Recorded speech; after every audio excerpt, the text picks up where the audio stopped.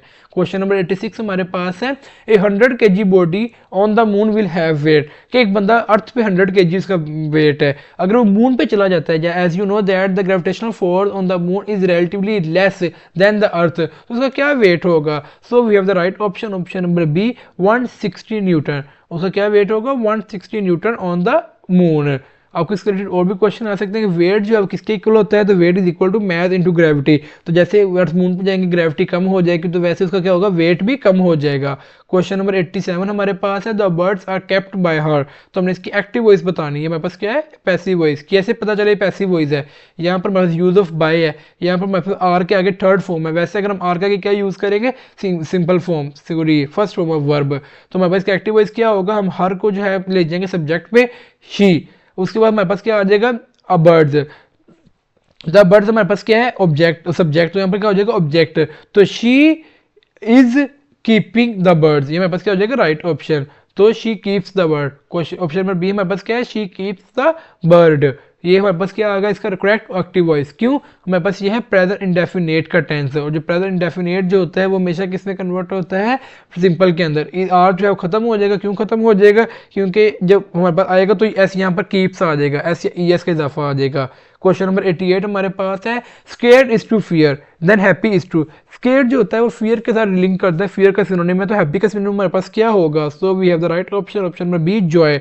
Happy का synonym क्या हमारे पास होगा, जॉय. जैसा कि ये एनोलॉजी के जो क्वेश्चन होते हैं क्यों यूज किए जाते हैं, scared is to fear then happy is to joy, किसके रीजन क्या थी, तो ये हमारे पास क्या रिलेशन शो करवाता है, एक बताता है कि सिनोनिम और जो सिनोनिम्स जो है आपस में एक रिलेशन है उनके दरमियान. हैप्पी और जॉय आपस में एक लिंक्ड है. हैप्पी का मतलब भी खुश होना, जॉय का मतलब भी खुश होना है, स्केर्ड का मतलब डरा होना है, फियर का मतलब डरा होना है, किनके आपस में क्या है, लिंकेज है.